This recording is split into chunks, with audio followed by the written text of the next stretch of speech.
All right, everyone. The other day, JD Vance gave an interview and he pretty much knocked it out of the park. He's really distinguished himself as a good public speaker. Even the liberal media is kind of having difficulty finding criticism of JD Vance. You've got a dream team right now. You've got Donald Trump, chief executive. He's already, won his second term. It's kind of hard to do anything against him. You have Elon Musk, the richest man in the world. He's a charismatic as well, a little bit on the nerdy side sometimes, but he is very well spoken. And then you have JD Vance. He is the attack dog of the administration. And I don't use that as a pejorative, by the way. He is very well spoken, reasonably young. I mean, by gerontocracy standards, he's basically a goddamn baby. He's got natural eyeliner too, which I find hysterical. He has distinguished himself as probably the most well-spoken member of the administration. I have a feeling he's going to be deployed in diplomacy quite often. And this time around, Trump is making a very wise decision. During his first term, he chose as his running mate someone who basically sat in the background and did nothing. That is Mike Pence, of course.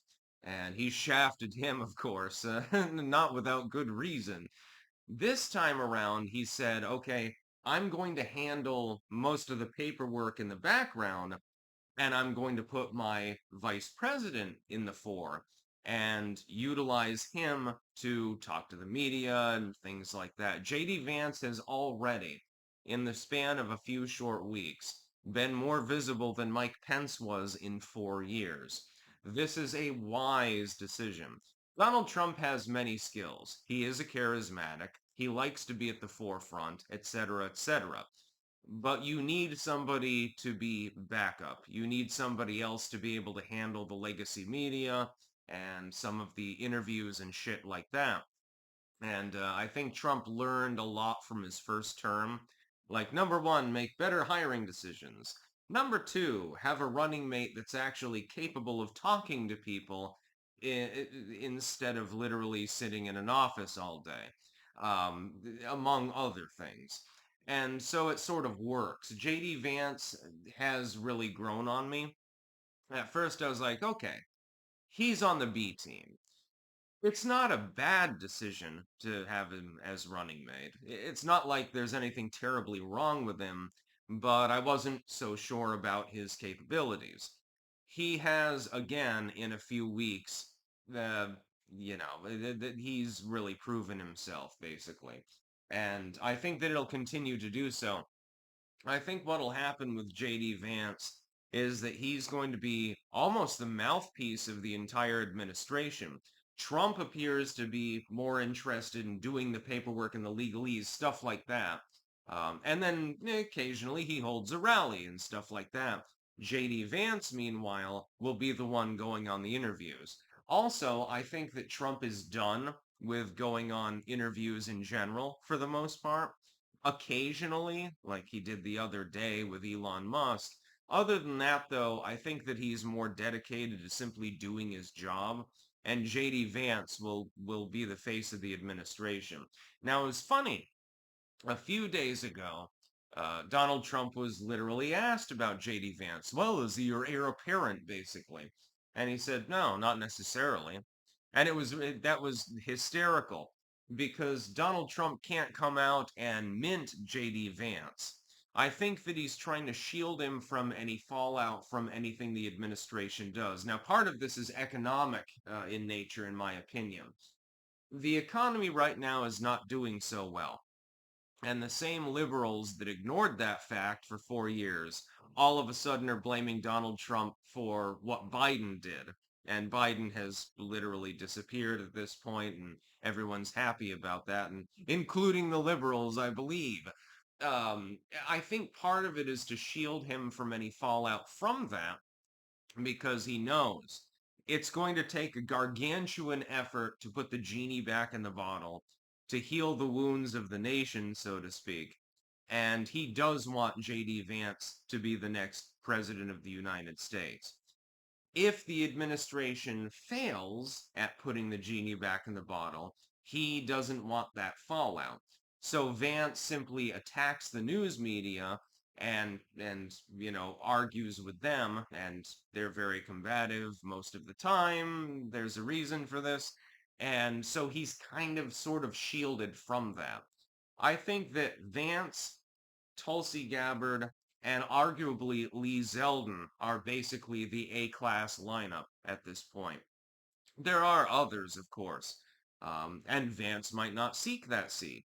He might say, well, I was vice president of the United States. I got to hear Hail Columbia every time I went out on stage. That's enough for me. It's possible. I have a feeling he has presidential ambitions. I believe that he will be running in 2028. I suspect that absent a dark horse candidate, which I predict the Democrats will trot out, he has no problem winning. Like, imagine Vance versus Newsom. Newsom will be doing the methamphetamine dance, and JD Vance will just shake his head and say, what the hell are you doing, basically? Imagine Kathy Hochul, however you pronounce it.